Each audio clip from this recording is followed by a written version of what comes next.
Bueno, pues cuando queráis empezamos. Cuando quieras. Vale. ¿Qué tal estáis? Muy bien, gracias. Muy bien, muchas gracias por preguntar. Pero ya se están sintiendo dolores. ¿Qué tal? ¿Cómo ha sido ver el libro ya terminado, ya en la imprenta y todo ya justo para vender? Mira, tuve la suerte de ir a imprenta precisamente a ver los pasos finales. Y la primera sensación fue de alivio extremo, porque se tomaron tantas decisiones que en realidad eran arriesgadas y jugábamos tan duro a veces en lo narrativo, incluso en los propios materiales en los que muchas cosas podrían fallar, desde el golpe seco a la encuadernación holandesa, la calidad de la tinta, el gramaje, etcétera, que cuando por fin tomé el primero, lo vi y vi que era una especie de concatenación de microaciertos acumulados. Sí. Sentí mucho alivio, mucho alivio. Además que hemos trabajado, claro, en PDFs, en la pantalla del ordenador durante muchísimo tiempo, después de todo el proceso artesanal, al que seguro que luego nos referiremos, pero claro, teníamos una necesidad enorme de ver cuál era el resultado final, porque este libro es uno de esos libros que hasta que no tienes en las manos, hasta que no lo sopesas, ves el tamaño, lo tocas, casi lo hueles, no percibes si lo que has hecho en realidad va a funcionar del todo o no. Y sí que yo también experimenté ese mismo alivio.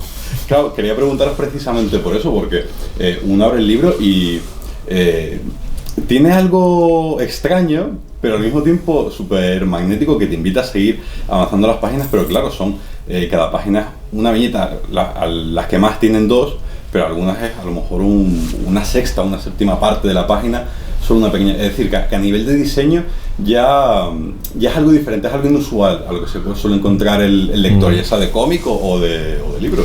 Sí, lo más difícil del libro es comunicarlo, mucho más que leerlo. Porque el libro puede resultar parcialmente extraño si se hojea, nunca si se lee. Cualquier lector que lea las 4 primeras hojas, primera viñeta, segunda viñeta, tercera y la cuarta ocupando la página completa, ya no se detiene y se entrega a esa cadencia que el libro propone, porque hay un trabajo de manejo del tiempo y el espacio y de guiado del ojo, de viaje del ojo, de navegación de la mirada. Y en el mismo instante en que entras, empiezas a seguir ese ritmo, esa cadencia, y lo entiendes todo. Yo creo que de hecho el libro en ese sentido es protocinematográfico, ¿no? O sea, tiene algo que evoca la narrativa, bueno, por supuesto es narrativa visual, porque en el fondo no deja de tener algo del lenguaje del tebeo, aunque no sea un tebeo, tiene algo del lenguaje del cine, y yo me atrevo a decir que tiene partes hasta que tiene algo de flipbook, de esos libros que teníamos de pequeños que ibas pasando las hojas y había una animación. Porque hay muchos de esos casos donde el recorrido de las viñetas lo que te va marcando es una navegación del ojo, y en otros sitios a lo mejor las viñetas se estancan en un lugar y lo que ves al pasar la página es como un personaje desaparece de plano, entra en plano. Entonces todo eso está muy cuidado, y además que al englobarlo dentro de la categoría del diseño del libro pudiera parecer que es responsabilidad mía, pero no, como todo lo que está hecho en el libro está concebido como una obra a 4 manos, ¿no? Y entonces hay un montón de decisiones ahí que se tomaron, y que vuelvo a decir que hasta que no se vio eso sobre el papel y se empezaron a pasar las hojas físicamente, no se pudo comprobar hasta dónde llegaba, ¿no? Y la referencia que tenemos por la gente que hemos visto trabajar con el libro, ¿no? Pues es que sí que es verdad que, bueno, que hay que eso funciona, que de alguna forma atrapa los ojos y los va moviendo a través del libro de alguna forma como nosotros preveíamos. Lo que me parece también muy interesante son los textos que escribís al principio, porque en el tuyo, por ejemplo, Rodrigo, da la sensación de que el trabajo de Tomás ha sido eso, muy artesano, muy visceral, muy de pasión, de coger las cosas, hablas de heridas incluso, es decir, es todo como muy físico, hay una fisicidad ahí en ese trabajo, y en tu caso, cuando hablas primero de ese niño que juega y luego esa perfección, quiero decir, es muy fácil veros a cada uno en la representación del otro. Claro, a mí me resulta mucho más cómodo y más fácil hablar de Tomás que de mí, y a Tomás probablemente le resulte más cómodo también hablar de mí que de él, y eso además arroja una mirada externa sobre el otro que el otro no tiene de sí mismo. A mí me ha resultado muy bonito y sorprendente ver cómo me ve él desde fuera, porque uno no tiene tanta conciencia de su proceso. Del mismo modo, explicar lo que él hace y transmitírselo al lector me es mucho más sencillo a mí, porque Tomás lo tiene tan asumido, lo tiene tan internalizado, que él se salta esos pasos dándolos por normales, porque forman parte de la naturaleza de su oficio, que efectivamente tiene algo artesano, pero que a mí me fascina. Y me siento compelido a que el lector entienda lo que Tomás está haciendo y que entienda que eso surge de excavar en el linóleo inglés con su cuchara estrecha, que es al fin y al cabo su gubia, y cómo incluso cada palabra mía tiene que ganarse su sitio en su plancha, porque él la va a tallar y no va a moverse. Así que más vale que cada cosa signifique algo y contenga un mundo. Yo creo que además esos dos textos, en lo que yo leo en lo de Rodrigo y en lo que yo cuento sobre él, creo que son bastante exactos. O sea, que no hay mucha ambigüedad y tampoco hay mucho juego de inventiva. O sea, yo lo que digo en Rodrigo es exactamente lo que de Rodrigo es exactamente lo que veo, y lo que él describe de mi proceso es exactamente como es. Entonces sí que es verdad que hay una cosa que queda muy bien explicada en los textos de Rodrigo, que yo nunca atino a explicar del todo por lo que él ha dicho, que es que este libro, digamos que arranca de un proceso que es puramente artesanal. O sea, este libro está hecho, las ilustraciones del libro y los textos incluso, que están tallados con un proceso exactamente igual que se podría haber hecho en el siglo XVII o en el siglo XVIII. O sea, es un libro hecho a la antigua usanza, que luego, por supuesto, tiene una maquetación y una serie de procesos finales que son modernos, pero que todo el bagaje artesanal está ahí, y que es una cosa donde efectivamente duelen las manos, donde te puedes cortar con la gubia y donde el suelo queda lleno de virutas, ¿no? Como si fuera algo antiguo. Leyendo tu texto sobre Rodrigo, me recordaba mucho a... Sí, me podía imaginar a Rodrigo dentro de sus propios mundos. Creo que reflejaba muy bien ese imaginario que tiene él. Y me acuerdo de hablar en Escape con Mario Casas, que hablábamos acerca de ti, y decía que eras uno de esos creadores que tenían un universo propio. Hablábamos de Jean-Pierre Jeunet, hablábamos de Berlanga, de gente tal de la iglesia, de gente que ves un fotograma suyo, ves y enseguida lo emparentas. Y hablaba en esos términos de ti. Entonces, y leyendo el texto que hacías, me vino esa imagen a la cabeza otra vez. Sí, además que hay una cosa muy, muy bonita, que es que en esos mundos en los que Rodrigo habita en su cabeza y en su espíritu, hay una parte que se solapan con los míos, ¿no? Y entonces, de ahí precisamente, o sea, de esa intersección de conjuntos, es de donde surge el libro, ¿no? De un montón nosotros somos amigos desde hace mucho tiempo, entonces hay un montón de charlas, de referencias, de libros recomendados el uno al otro, de películas también, de todo, incluso de vivencias, ¿no? Porque nosotros, aunque no nos conocíamos en aquel momento, fuimos al mismo colegio. O sea que hay un montón de cosas de nuestra infancia, de nuestra ciudad, de nuestras lecturas, que están solapadas y que pertenecen a una especie de acervo común, que es de donde sale el libro. Mira, eso es importante. No he hecho un guión y se lo he pasado a Tomás. O tenía un guión en un cajón y le dije a Tomás, ¿te apetece ilustrar esto? No, surge de una voluntad de bailar juntos. Nos vimos un día, uno más, porque cuando me acerco a Salamanca siempre nos vemos, en lo que él llama la Isla de los Pájaros, una pequeña isla fluvial en una zona cercana a Salamanca, llena de jilgueros, por cierto, aunque no nos comimos ninguno. Y sentíamos que nos debíamos desde hace tiempo un trabajo así. Así que cuando me senté a escribir, no me senté a escribir de forma neutra. Se parece a cuando escribes un personaje pensando ya en un actor y sabes quién va a ser y le haces un traje a medida. Así que el universo de Pedro de Poco surge de nuestras conversaciones previas, de lo que sabemos que nos une y que nos interesa, de nuestra formación en Salamanca como ciudad hecha de piedra y frío, de nuestra común admiración por Buñuel y en fin, y de tantas cosas, de sus propias... Cunqueiro, su propio mundo como grabador y como creador de mundos, y llevárnoslo a este terreno semi-medieval, anacrónico, intemporal, que podemos definir como propio de la época de las sirenas, era una manera precisamente de propiciar ese diálogo circular constante de ida y vuelta de ideas que acabaron configurando este libro. Y en una obra de este estilo, que tiene ese proceso artesanal y casi de... la plancha que está hecha no se puede retocar, es decir, si quiero cambiar, tengo que hacerla de nuevo, tengo que destruirla. Claro, no sé si hay margen para poder jugar, para poder hacer algún cambio de última hora, o lo que está es lo que se va a quedar. Sobre la plancha no, de hecho, claro, el libro ha sido construido con ese diálogo constante de una imagen que modifica el texto, que de nuevo, ante el nuevo texto la imagen cobra otro sentido y se vuelve a modificar, pero todo eso fue hecho en una fase de bocetos, en una fase de preparación previa, de dibujos a lápiz en papeles. Eso además era un callejón sin salida, había un momento donde había una barrera sobre la que no podíamos volver atrás, y era el momento en el que la gubia aparece y la plancha se pone encima de la mesa, porque cada incisión es permanente, o sea, el grabado no tiene control Z, no tiene deshacer, y todo lo que entra en la plancha se queda en la plancha, y como tú bien dices, si hubiera habido que hacer alguna alteración, hubiera habido que hacer repetir completamente toda la imagen. Entonces eso sí que fue un pacto que hicimos desde el principio, y ha sido un pacto cumplido a fuego, que en el momento que algo se aprobara, quedaba en el libro para siempre. Da vértigo, ¿eh? Y de hecho se tardaba en llegar a la aprobación por esa razón precisamente, porque una frase podía modificarse y otra vez, y otra vez, y otra vez, y a menudo sucedía, y la coma cambiaba de sitio, y la palabra un momento, pero hay un momento en que se acabó el arrepentimiento, hay un momento en que él coge la gubia, talla para siempre esa frase, y esa frase se queda, ya no hay un periodo posible de revisión posterior, lo hay en otros sentidos. Por ejemplo, todo ese trabajo de trayecto de la mirada también se ajustó y reajustó en sucesivas versiones. Hay que subir un 4% este dibujo, hay que llevarlo, no un momento, mantengámoslo en el centro, no otro 6% de... Pero la gubia no miente y la gubia no perdona. Claro, es que estaba pensando sobre todo que es un poco, entre comillas, antinatura a lo que es esa inseguridad del artista, de siempre un director en la sala de montaje, vamos a retocar otra vez.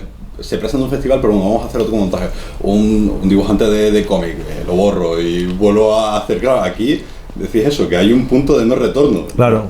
Había un momento donde ya no se podía cambiar nada. Y de hecho es genial ver, quiero decir, si vieras la plancha de la cubierta, es exactamente igual, ¿no? Entonces no hay trampa ni cartón.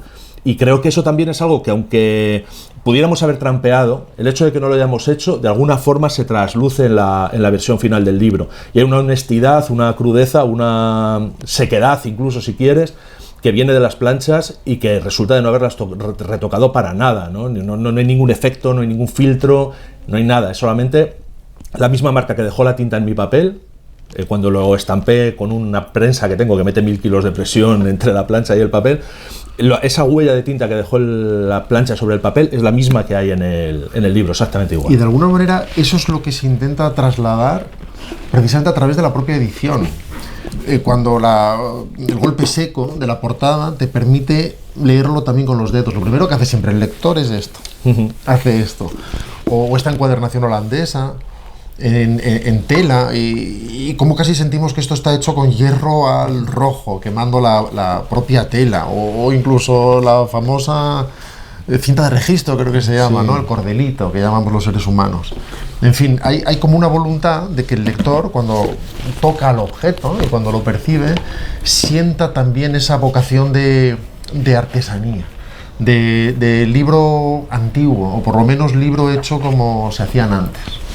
Luego, me parece muy llamativo que funciona como historia perfectamente, pero hay muchas de las planchas, muchas de las viñetas que funcionan de forma autónoma, que podrían aparecer en un periódico, en una tira de prensa, como un solo cuadro, y ya no solo hablo del dibujo, sino también de los textos que acompañan. Estoy pensando, por ejemplo, en cuando a Pedro de Poco se encuentra con los bandidos, que la frase era algo así como que lo que más les fastidia a los bandidos es que no se te note el miedo. Exactamente.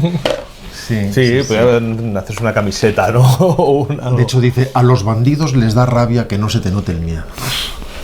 Sí, es una belleza de grabado, efectivamente, de Tomás, que hace que después la frase parezca buena.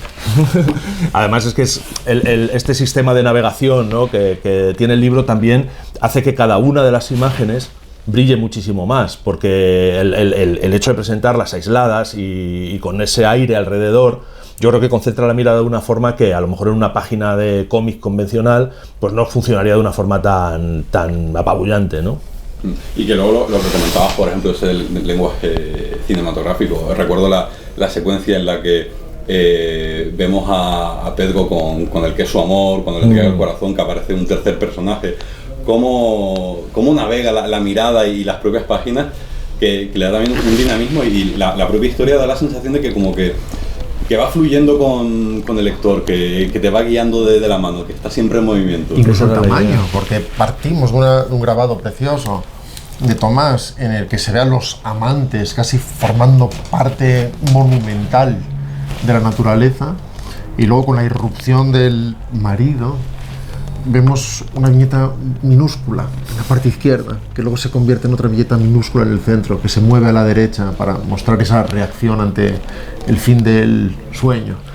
Y en fin, se produce algo que resulta muy fácil de percibir, muy fácil de navegar, muy fácil de leer, pero difícil de explicar porque nos quedamos sin referencias. ¿Es una novela gráfica? No. ¿Es un cuento? No. ¿Es un cómic? No es un tebeo. ¿Es texto ilustrado? No. Entonces, ¿qué es? Es todo eso y nada de eso, y ¿sabes qué? Léetelo y ya verás qué rápido lo entiendes. Sí, es verdad. Y luego tiene algo que disfrutas del viaje, acabas y estás con ganas de volver a releer por ese punto cíclico que tiene, pero al mismo tiempo te deja un poco de desazón, es un poco melancólica la historia, tiene un punto triste, pero que al mismo tiempo queda satisfecho, es algo agridulce, no sé cómo explicarlo. Una tristeza luminosa. Sí, es verdad, porque se plantea un mundo que es... con Pedro de Poco, cuando analizamos el modo en que él mismo es testigo de su propia vida, las cosas son terribles y maravillosas y temibles y llenas de prodigios y llenas de espantos, y dice, ¿son buenas o malas? Son, la vida es, las cosas pasan, y ese descarnamiento, que a la vez puede ser emocionante, probablemente tenga mucho que ver con esa con esa necesidad de gestionar la ambivalencia y la contradicción que percibes. Y además que yo creo que una de las cosas que a mí más me gustan y ahora me refiero al relato, no ni siquiera al libro, es la ausencia total de tesis, ¿no? Que el libro no te está planteando ninguna verdad, no te está dando ninguna respuesta, no te está dando una solución, sino que yo creo que plantea una serie de misterios, algunas veces casi de enigmas, ¿no? Que eso tiene mucho que ver además con los grabados medievales, ¿no? Y con los lemas medievales, y no lo resuelve, pero creo que tiene un potencial de significado enorme, tanto como para que el lector pueda proyectar un montón de cosas ahí, hacerse determinadas preguntas o sentir determinadas cosas, ¿no? Sin que necesariamente al final se le lleve de la mano a una conclusión y se arroje una verdad tallada en piedra sobre el tema, ¿no? Y luego, que es lo que decís, que tal como está hecho, tiene una comunicación con el lector, la viñeta que hemos hablado antes, la de los bandidos, es decir, lo piensas y pues igual no está tan alejado de la realidad que habitamos. O había otra que era cuando se va al monasterio y dice, fui a un monasterio de los buenos. Tiene pequeñas punzadas ahí. Sí, dice, me metí en un monasterio de los buenos. Igual que cuando se le aparece la Virgen y dice, me quedé estupendo. Sí, hay también esa voluntad de oralidad y de humor en un mundo que es muy descarnado, que es muy potente también a través de la técnica de Tomás, tan medieval, tan implacable, en la que todo es sí y es no, y no hay otra cosa que el sí y el no. Y muchas veces ese humor, que no necesariamente es cómico, pero es ese humor, ese distanciamiento en la mirada a través de la oralidad, que muchas veces aterriza las frases, casi banalizando el milagro o desolemnizándolo todo, como cuando aparece el marido precisamente y esperamos una reacción dramática y lo que simplemente dicen las palabras es no dijo ni mu. Pues recurrir a esa cosa tan terrenal y tan popular y tan terruñera a su manera genera un contraste que resulta inesperadamente poético. Y con esto volvemos al principio, resulta también muy tangible, muy de provocar heridas, de que lo puedo tocar.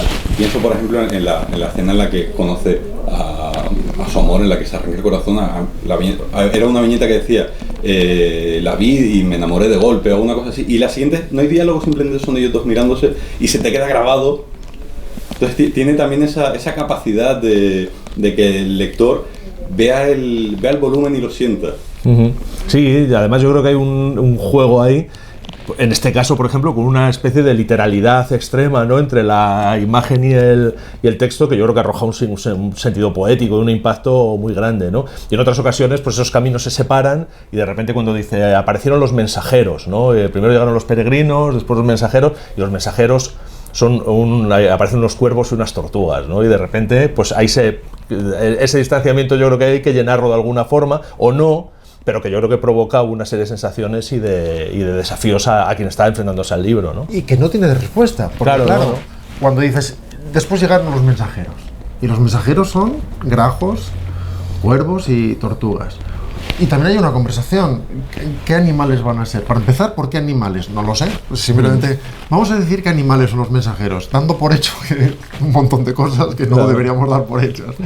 Pero luego, ¿son conejos los mensajeros? Yo creo que no, son... Y de repente, cuervos. Vale, pero podría parecer que son mensajeros funestos, de alguna manera tortugas. Las tortugas no son precisamente animales rápidos, no son palomas que... No sabes, todo esto es una racionalización a posteriori, sí, no trabajamos ahí. Porque de hecho yo dudaría incluso de si los cuervos y las tortugas son los mensajeros. O sea, quiero decir, si la ilustración está diciendo estos son los mensajeros, o simplemente es un adorno que está ahí y los mensajeros son otros. Y ahora la mirada se está fijando en algo que no tiene nada que ver. Podría ser. Pero o sea, hay algo que el lector entiende muy bien. Llegaron los peregrinos, después los mensajeros, después ya está. Fundé una ciudad en torno a mí, en una viña. ¿Cómo que fundaste una ciudad en torno a ti? Un momento. Esto seguramente tiene una preparación que no me estáis contando, pero se asume con naturalidad, del mismo modo que el guión puede definir con claridad que Pedro de Poco se abre el pecho y se saca el corazón. Pero un ilustrador puede decidir que se saca una almohadilla simétrica preciosa con forma de bombón. Y Tomás decide mostrar un corazón anatómicamente exacto en una escena que se motiva, pero que resulta descarnada precisamente en esa voluntad de huir de la blandura. Una cosa es la emotividad y otra cosa es el sentimentalismo del que procuramos huir como alma que lleva el diablo. Que genera un contraste también con el propio título de la obra. Claro, porque tampoco hay que indagar mucho. En este caso es más claro y podemos hacerlo. En otro caso esquivaríamos la explicación con la mayor elegancia posible, pero está claro que Pedro de Poco es la piedra blanda, de alguna manera. Tomás se enfrenta de esa forma casi románica al hieratismo de Pedro de Poco, a su inexpresividad, que en el fondo va en contra de todos los instintos del ilustrador, que trata de expresar cosas a través de los rostros, y claro, su falta de expresividad permite que cada cual proyecte sobre su rostro lo que desee, e inevitablemente lo hace. Por eso las interpretaciones son tan diversas, pero a la vez percibimos que esa piedra late y palpita. Y no ríe, es verdad, también es verdad que no llora, y sin embargo no nos queda tan claro que no le importe lo que está viviendo. Sabemos que no se queja, pero a la vez también percibimos un dolor enterrado ante determinadas cosas. Así que cada cual haga con este concepto, la piedra blanda, lo que buenamente pueda. Pues muchísimas gracias. Gracias a ti. Ha sido un placer y que haya mucha suerte con el libro. ¿Qué pasa? Gracias, tío.